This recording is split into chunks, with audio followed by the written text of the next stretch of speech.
Electric bike sales have shot up since the pandemic started, with retailers reporting increases of up to 200%. For people looking to avoid public transport, especially commuters, e-bikes are fast becoming a popular alternative. As we start to return to a version of our normal lives, the government is supporting cycling more than ever. And this is just part one of a bigger £2 billion government pledge for cycling and pedestrian initiatives. So there is certainly a big push to make our roads more cycling friendly right now. So how does an electric bike compare to a regular one? To start with, they're more expensive, going from around £500 but averaging at about £1,500. But like regular bikes, they are eligible for the Cycle to Work scheme, so you might be able to get one tax-free through your employer. You could pick up a decent commuter bike from around £350. But with an electric bike, for the extra cost you of course get a motor.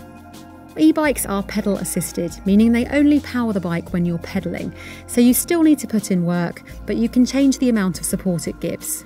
And this means you can up the power to take the strain off long journeys and steep routes, and potentially avoid working up a sweat, but also lower it if you want more of a workout. And using less power will of course save the battery too. You can ride them anywhere you would a normal bike as long as you're 14 or older and your e-bike meets certain requirements, including having a maximum power of 250 watts and a maximum powered speed of 15.5 miles per hour. If it doesn't meet the criteria, which can be found on the gov.uk website, you'll need a licence to ride as well as tax and insurance, so it's an important factor to consider. Now, apart from the motor, the other main difference with electric bikes is the weight, as they can be twice as heavy as regular ones.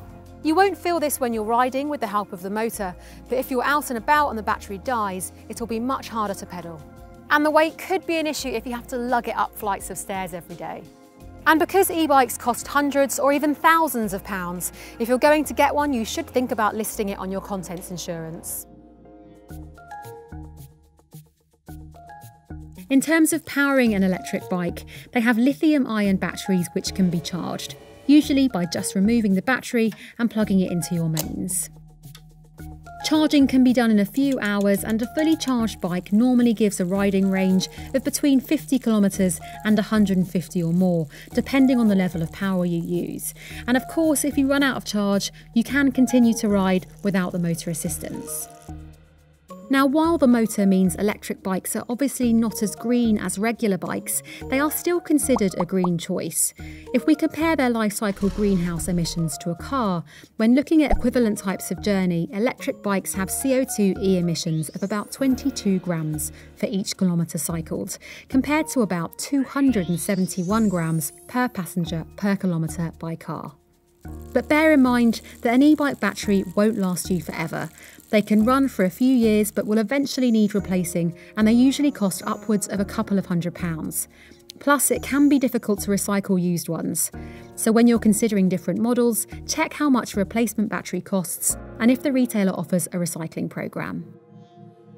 For a new wave of cyclists looking to avoid public transport or take up a green travel alternative, electric bikes do tick a lot of boxes, allowing you to be active but with the luxury of motor assistance. But they are of course costly.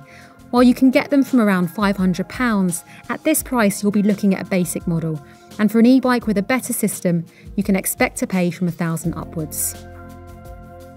If you're still thinking about getting an electric bike, watch our video on how to buy the best e-bike. And for more videos like this answering your consumer questions, subscribe to the Which YouTube channel.